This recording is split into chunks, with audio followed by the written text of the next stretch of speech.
안에 들어올 만큼 얼마 되지 않았을 것입니다. 그럼에도 우리는 자라나면서 계속해서 계획의 중요성을 늘 익혀왔습니다. 하지만 계획대로 실행해 나가는 것이 얼마나 어려운 일인지 해본 사람들은 너무나도 잘 알고 있습니다. 살아가다 보면 장밋빛 예상과는 다르게 우리의 삶이 내 뜻대로 흘러가지 않는 것을 참 많이 경험하게 됩니다. 아무리 훈련하고 또 계획하고 목표하고 노력하고 마음을 다 잡는다 하더라도 내 뜻대로 흘러가 주지 않는 것이 바로 우리가 살아가는 삶의 모습입니다. 햇빛이 비치는 맑은 날이 있는가 하면 비가 오는 궂은 날도 있습니다. 행복함으로 미소를 가득 지을 날이 있을 때도 있지만 눈에서 눈물이 나는 일도, 또 가슴에 분노가 끓어오를 때도 우리는 만나게 됩니다. 우리는 새로운 것을 향해 나갈 때 늘 낯섦을 느낍니다. 낯설게 된다라는 것은 두려움이 우리들에게 있다라는 사실입니다. 기대와 소망을 가지고 시작했지만 우리가 기대하지 않은 낯선 일을 만나게 될 때 우리가 안전하게 만들 수 있는 방법이 있겠습니까? 오늘 창세기 46장 말씀은 야곱에게 초점을 맞추고 있습니다. 이제 야곱은 한 130세 정도의 나이가 되었습니다. 그런 그의 삶에 참으로 놀라운 소식이 하나 들려옵니다. 야곱의 삶에 이런 일이 또 있을 수 있을까 할 만큼 놀라운 소식이었습니다. 창세기 45장에서 창세기 저자는 그 장면을 이렇게 기록하고 있습니다. 45장 26절에 야곱이 그들의 말을 믿지 못하여 어리둥절하더니, 그리고 28절에 이스라엘이 이르되 족하도다. 야곱이 자기 길을 의심할 정도로 족하다는 말이 속에서부터 절로 터져 나오고 있을 정도로 정말로 반가운 소식이 들려왔습니다. 바로 그가 가장 사랑했던 아들 요셉이 살아있다라는 사실입니다. 살아있을 뿐만 아니라 당시 최대 강국이었던 애굽의 총리가 되었다라는 말을 듣게 됩니다.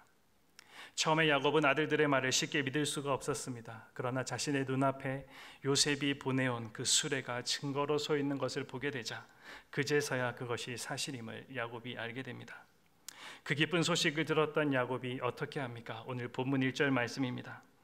이스라엘이 모든 소유를 이끌고 떠나 부엘세바에 이르러 그의 아버지 이삭의 하나님께 희생 제사를 드리니.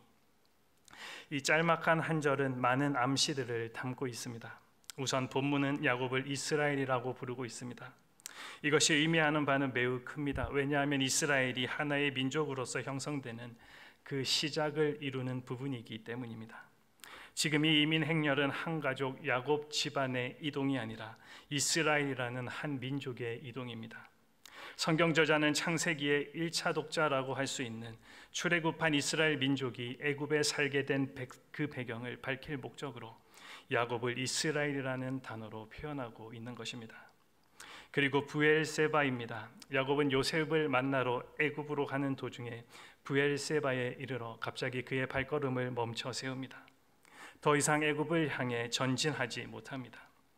부엘세바는 가나안 땅의 경계라고 할 수 있습니다. 여기를 지나면 이제 가나안 땅이 아니라 바로 애굽 땅으로 들어가게 되는 것입니다. 야곱의 인생에서 이 부엘세바는 삶의 경계선과도 같습니다. 야곱은 그동안 죽은 줄로 알았던 요셉을 만나러 갑니다. 기쁜 마음으로 한 걸음에 달려나가고 싶은 것이 아마 그의 마음일 것입니다. 하지만 한편으로 그의 마음 가운데는 이 약속의 땅을 떠나야 하는 두려움이 있습니다. 게다가 자신뿐만 아니라 모든 가족과 소유를 데리고 나왔습니다. 야곱의 마음이 어떠했겠습니까? 그 심정이 너무나도 복잡했을 것입니다. 옛적에 형 에서를 피해 이 땅을 떠날 때에도 하나님이 야곱에게 약속하셨습니다. 창세기 28장 15절입니다. 내가 너와 함께 있어 내가 어디로 가든지 너를 지키며 너를 이끌어 이 땅으로 돌아오게 할지라. 내가 내게 허락한 것을 다 이루기까지 너를 떠나지 아니하리라 하신지라. 참으로 오랜 시간이 걸렸지만 하나님께서 말씀하신 대로 야곱을 보호하셨고 때가 되었을 때 이 땅 가나안으로 다시 돌아오게 하셨습니다. 그런데 야곱은 하나님이 약속하신 이 땅을 다시 떠나려 하고 있습니다. 게다가 지금 야곱의 마음은 사랑하는 아들 요셉을 생각하면 다른 것은 눈에 보이지 않고 마냥 기쁨으로 그에게 달려갈 수도 있지만 현실적으로 야곱은 나이가 너무 많이 들어 익숙한 곳을 떠난다는 것이 참으로 쉬운 결정이 아닙니다. 게다가 야곱이 가야 하는 애굽은 야곱에게 좋지 않은 기억으로 남아있는 곳이기도 합니다. 할아버지 아브라함이 가나안 땅에 기근이 들자 애굽으로 가서 자신의 아내 사라를 동생이라 속이면서까지 목숨을 지키려고 했던 부끄러움을 경험했던 곳이 바로 애굽입니다. 또 아버지 이삭이 아브라함과 마찬가지로 기근으로 인하여 애굽으로 내려갔다가 하나님께서 가지 말라고 하셔서 되돌아왔던 적이 있는 곳이 바로 애굽 땅입니다. 하나님의 언약을 믿고 그 명령을 따르는 선택된 백성이 그 약속의 땅을 떠나 가지 말아야 할 곳이 애굽이었기에 그 애굽으로 가는 것이 하나님의 말씀을 어기는 것 같아 두렵고, 또 자신의 나이를 생각할 때, 자신의 현재 상황을 바라볼 때 새로운 땅으로 옮겨간다라는 것이 너무나도 두려워서 복잡한 마음을 가지고 그는 그 경계선에 서 있습니다. 이렇게 두려울 때 어떻게 해야 하겠습니까? 경험해 보지 않은 낯선 일을 만나게 될 때 어떻게 해야 하겠습니까? 그 두려움 가운데서 우리가 해야 할 일은 제일 먼저 하나님의 뜻을 정확하게 알고 분별하는 것입니다. 하나님의 뜻을 알기 위해 야곱이 한 일은 바로 하나님께 희생 제사 예배를 드렸습니다. 브엘세바는 아브라함이 하나님을 만났던 곳이고 이삭이 하나님을 만났던 곳이기도 합니다. 야곱이 하나님께 희생 제사를 드렸다라는 것은 그의 신앙이 성숙해져 있음을 볼 수 있는 대목입니다. 과거 야곱이 형 에서를 피해서 도망할 때 밧단 아람으로 갈 때 하나님께 대한 희생 제사, 곧 하나님에 대한 예배나 기도가 없었습니다. 그런데 그때와 달리 지금은 하나님께 나아가 예배하며 그가 기도하는 모습을 우리들에게 보여줍니다. 자기 뜻과 생각대로 하지 않고 하나님께 묻고 하나님의 인도하심을 구하고 있는 것입니다. 그렇습니다. 이때는 바로 예배해야 할 때입니다. 어리석은 사람은 개인적으로 또 가정적으로 사업적으로 어려움이 있을 때 제일 먼저 포기하는 것이 바로 예배입니다. 성경을 덮어버리고 기도를 멈추고 찬양을 쉬게 됩니다. 하지만 그때는 예배해야 할 때입니다. 야곱의 인생의 위기 때마다 하나님께 예배했습니다. 그때마다 하나님의 임재를 경험하고 하나님의 응답을 받고 다음 자리로 나아갔던 것을 우리는 볼 수가 있습니다. 이것은 바로 영적 가치가 무엇인지를 아는 사람의 모습입니다. 하나님과 함께하는 그 복이 무엇인지를 아는 사람의 모습입니다. 야곱의 브엘세바의 예배는 형을 피해 도망가며 외로움과 두려움 속에 하나님을 만났던 베델의 예배와는 다른 예배였습니다. 형을 다시 만나야 하는 야복 강가에서 드렸던 예배와는 상당히 차원이 다른 예배였습니다. 진지하게 하나님의 뜻과 계획을 묻는 성숙한 예배자로 그가 서 있습니다. 그러자 하나님이 야곱에게 나타나 오늘 말씀하십니다. 바로 2절 말씀입니다.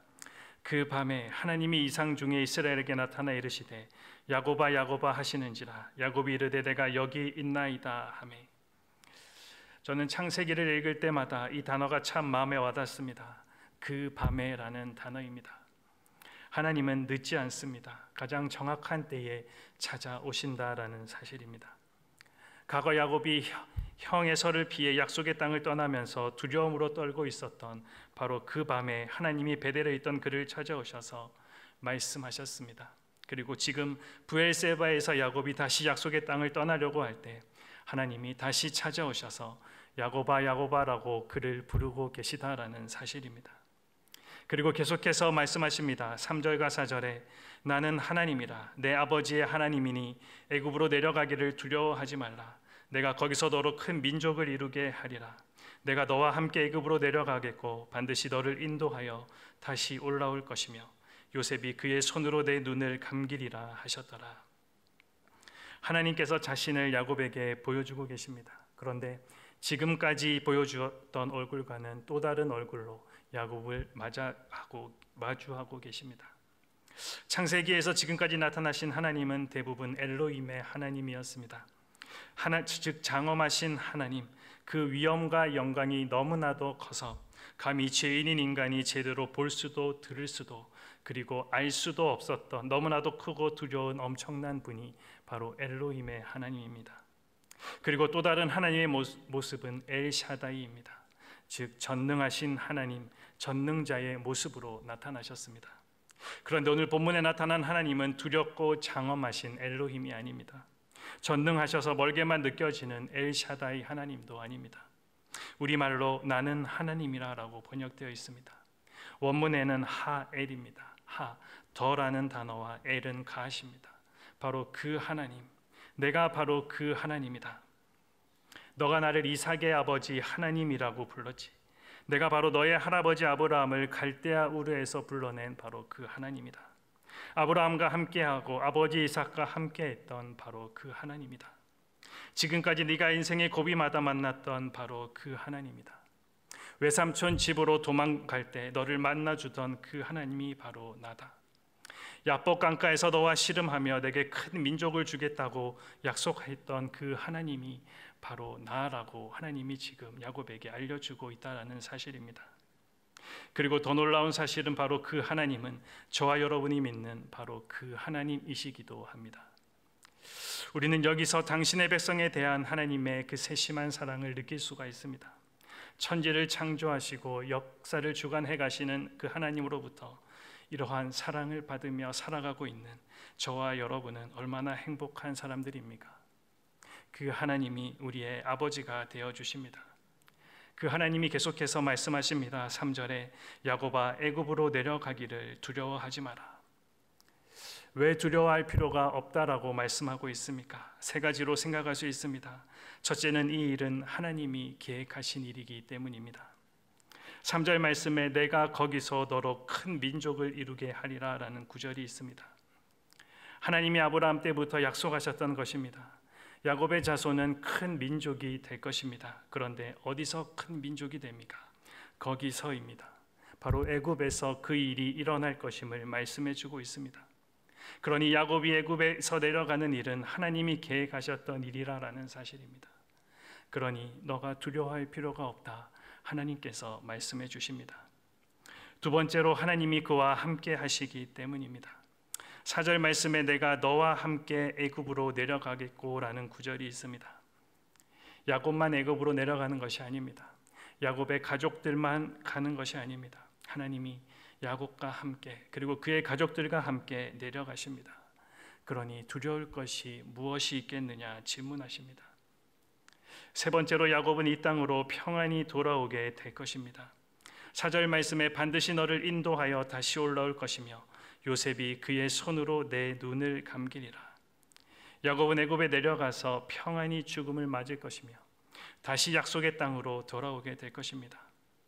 하나님이 이 야곱의 삶을 아름답게 잘 마무리하실 것임을 미리 알려주고 계시는 장면입니다. 그러니 불안해할 필요가 없다라고 힘주어 말씀해 주십니다. 훗날 야곱은 하나님의 그 약속대로 가나안 땅 막벨라 굴에 묻히게 됩니다. 하나님이 계획하신 일이고 그 일을 위해 하나님이 함께 하시며 그 끝까지 하나님이 완벽하게 이루어 가시는 것. 그래서 하나님이 다시 한번 말씀하십니다.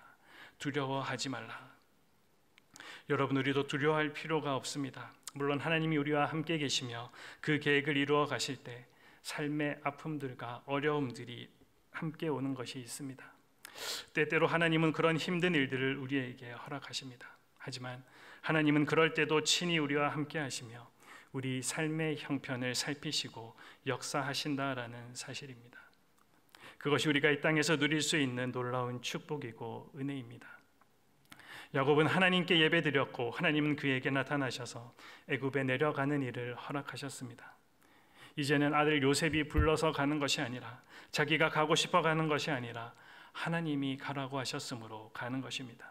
그러니 그 결과도 하나님이 책임지실 것입니다. 이렇게 이스라엘의 시작이 일어납니다. 이스라엘 나라의 시작은 어느 누군가가 살다 보니 그냥 이루어진 일이 아닙니다. 처음부터 하나님이 계획하신 일이고 또 그 하나님이 그 뜻에 따라 각 사람에게 아브라함에게 이삭에게 야곱에게 그리고 요셉에게 약속하신 것을 신실하게 지키신 결과였습니다. 야곱은 이렇게 하나님의 허락하신가 인도하신 가운데 애굽으로 내려갑니다. 그리고 대략 23년 만에 아버지와 아들이 다시 만나 끌어안고 우는 장면으로 창세기 46장은 마무리됩니다. 여러분, 야곱이 어떻게 여기까지 오게 되었습니까? 우리는 야곱을 잘 알고 있습니다. 야곱이라는 이름의 뜻은 발 뒤꿈치를 잡았다입니다. 그 이름처럼 야곱은 늘 발목 잡는 인생을 살았습니다. 이것은 비열한 모습을 말해줄 때 사용하기도 합니다. 그럼에도 불구하고 그가 하나님 앞에서 귀하게 보인 것은 이 영적 가치를 간절하게 그리고 애타게 소망했기 때문입니다. 야곱에 비해서 형 에서는 굉장히 강했습니다. 육체 시대에 강한 체력을 가지고 있는 사나이였고 남자 중에 남자였습니다. 요즘 같은 경제 시대에는 돈을 많이 가진 것과 같은 것이었습니다. 모든 사람들이 부러워하고 그리고 잘 나가는 사람으로 세상적으로는 너무나도 풍족한 사람이었습니다. 그래서 그런지 몰라도 하나님 앞에 목마름이 없었습니다.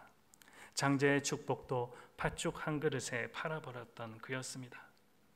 하지만 야곱은 채워지지 않는 목마름이 있었습니다. 그래서 늘 하나님께 매달렸습니다. 하나님의 복을 구했습니다. 하나님의 복 없이는 살 수 없다는 매달림이 그에게 있었다라는 것입니다. 즉 야곱은 복이 귀한 줄 알았습니다.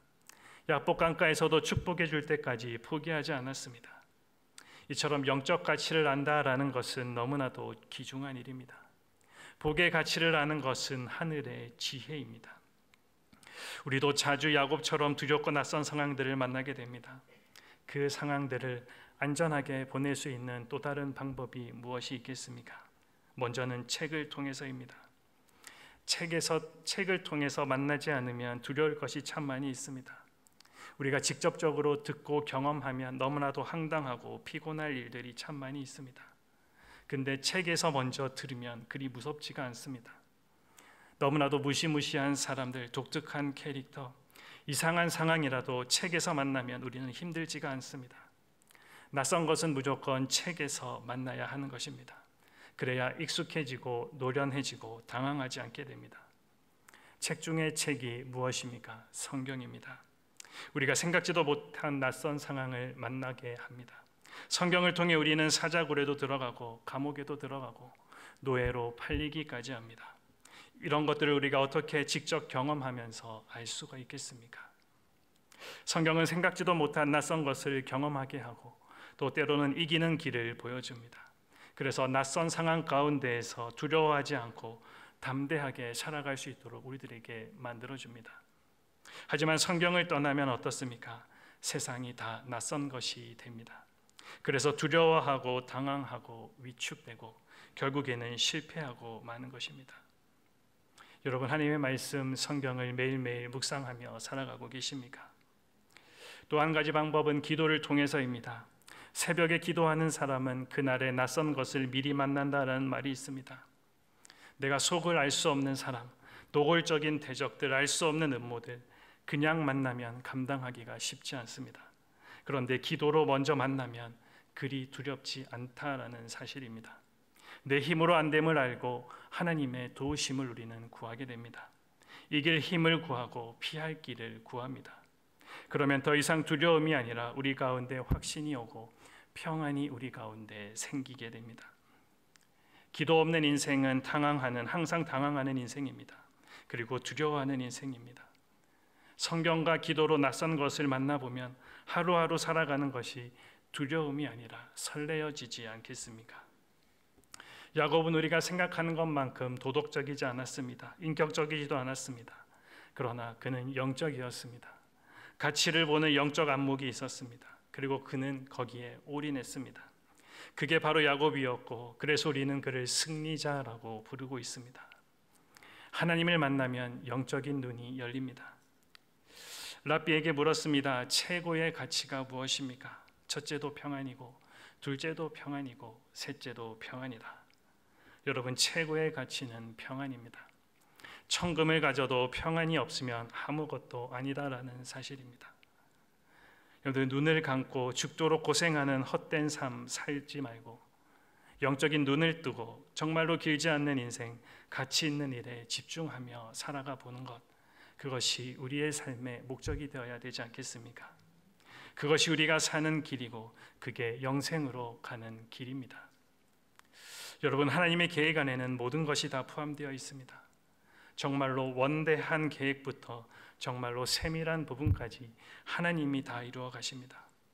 애굽에 찾아왔던 그 7년간의 풍년과 흉년, 그로 인해서 총리가 된 요셉, 그리고 그 일이 있기까지 있었던 숱한 일들, 그리고 그의 아버지 야곱과 만나기까지 있었던 모든 일들, 하나하나 생각해 보면 끝이 없습니다. 이 모든 일들이 있기까지 하나님이 아브라함을 부르시고 그에게 말씀하셨던 약속이 지금 이렇게 이루어지고 또 얼마나 많은 사람들이 얽혀 있고 다양한 사건들이 있는지 생각하면 하나님의 그 계획과 역사하심을 우리는 다 헤아릴 수 없다라는 결론에 이르게 됩니다. 그때 우리는 사도 바울처럼 이렇게 고백할 수밖에 없을 것입니다. 로마서 11장 33절 말씀입니다. 깊도다 하나님의 지혜와 지식의 풍성하며 그의 판단은 헤아리지 못할 것이며 그의 길은 찾지 못할 것이로다. 하나님은 우리와 다릅니다. 우리는 자주 이렇게 말합니다. 미래를 계획하느라 지금 벌어지는 실제적인 일들을 깜빡하고 작고 세세한 일들에 신경 쓰고 챙기느라 큰 일들을 놓쳐버리고 계획은 세우지만 실천하지 못할 때가 더 많이 있고 또 때론 계획 자체를 바꿔 버리기도 합니다. 하지만 하나님은 그 넓은 우주를 다스리면서 동시에 정말 작고 작은 나에게 일어나는 일 그 하나까지도 다 아시고 다스리고 계십니다. 하나님은 정말 놀랍도록 큰 계획을 가지시고 그 계획을 이루기 위해 일어나는 지극히 작은 일 하나까지 모두 주관하고 계시며 그 뜻대로 역사하고 계시다라는 사실입니다. 하나님의 그 섬세한 손길을 생각할 때 감탄할 수밖에 없습니다. 우리는 그 크신 하나님 앞에 한없이 작은 나를 발견하고 엎드릴 수밖에 없다라는 사실입니다. 하나님의 역사하심이 눈에 잘 보이지 않고 하나님을 신뢰하며 사는 것이 때로는 손해보는 것 같이 느껴질 때라도 그리고 어려운 일만 더 당하는 것 같이 생각되시더라도 그 약속을 기다리기보다는 때로는 그 약속을 포기하면서 살고 싶을 때가 있을 때라도 그 어떤 때라도 하나님은 우리와 함께 하시고 역사하고 계시다라는 사실을 우리가 잊어서는 안 됩니다. 그래서 하나님은 그 계획, 하나님이 약속하신 그 계획을 이루시고 하나님의 약속은 반드시 성취된다라는 사실입니다. 다만 우리들에게 필요한 것은 그 하나님의 때가 이를 때까지 기다림이 있을 뿐입니다. 하나님의 눈에 보이지 않기에 내 현실에 와닿지 않고 내 삶과는 별로 상관이 없어 보이고 멀리 딴 세상 이야기처럼 들릴 때도 있지만 그렇지 않습니다. 하나님은 우리와 함께 하시며 우리의 삶 가운데 역사하고 계시다라는 사실 우리가 잊어서는 안 될 것입니다. 여러분, 하나님께서 우리의 삶을 역사하고 계시다. 그리고 그것이 우리가 이 땅을 살아갈 때 다르게 살게 하는 힘이 되기도 합니다. 두려워하고 있는 야곱에게 찾아오셔서 오늘 하나님께서 야곱아 야곱아 부르셨던 그 하나님, 두려워하지 말라 위로하시며 너와 함께 하겠다 말씀하신 하나님, 그 하나님이 저와 여러분과도 함께 하신다라는 사실입니다. 그러기에 저와 여러분이 계획하는 많은 일들 중 꼭 해야 할 일은 바로 이것 한 가지입니다. 기대하고 소망하는 일들을 하기에 앞서 하나님의 뜻을 물어보는 것입니다. 내 믿음, 내 생각, 내 계획에는 결코 아닌 것 같은 것도 주님이 하라시면 해야 되고 하고 싶은 것도 하지 말라고 하시면 우리는 멈출 줄 알아야 합니다. 약속의 땅을 떠나 죄의 땅인 애굽으로 들어가서는 절대로 안 되는 것처럼 생각될 때라도 주님이 말씀하시면 그 말씀에 순종해야 하는 것입니다. 상대가 어떻든 상황이 어떻든 하나님께서 말씀하시니 우리는 그 길을 갈 수밖에 없는 것입니다. 여러분, 매사에 하나님의 사인이 떨어져야 움직이셔야 합니다. 이스라엘 백성들, 하나님의 백성으로 대표되던 이스라엘이 걸어갔던 길을 한번 생각해 보십시오. 구름 기둥이 떠오를 때 그들은 앞으로 나갔습니다. 하지만 불기둥이 있을 때는 멈춰섰습니다. 생각대로, 욕심대로, 계획대로 사인을 날조해서는 안 된다라는 사실입니다. 가끔 우리도 살아가다 보면 머리로, 가슴으로, 또 신앙으로 이해되지 않는 주님의 명령들이 있습니다. 가끔은 빨리 처리해야 하는 급한 일들이 있습니다. 가끔은 갈 바를 주저하게 만드는 매우 크고 중요한 결정이 우리들을 기다리고 있습니다. 그때 여러분 어떻게 하시겠습니까? 우리도 야곱과 같이 브엘세바, 맹세의 우물 앞에 무릎을 꿇어야 할 것입니다. 바로 언제나 나와 함께 동행하시는 그 하나님께 무릎을 꿇어 기도하고 예배 드려야 할 때인 것입니다. 어떠한 상황 가운데서도 먼저 무릎 꿇어 하나님의 뜻을 구하며 기도하며 예배 드릴 때 나의 처음과 끝을 아시는 그분이 실수 없이 인도해 주실 것입니다. 그 하나님을 신뢰하며 한 걸음 한 걸음 그 인도하심에 따라 우리 각자에게 주어진 삶을 믿음으로 살아가게 되시기를 소망합니다. 그리고 그 어느 때보다 이 예배의 자리, 또 기도의 자리, 말씀의 자리를 사모하며 하나님께서 주시는 평안 가운데 거하는 성도님들 되시기를 주님의 이름으로 축복합니다. 기도하겠습니다. 하나님, 오늘도 말씀을 통해서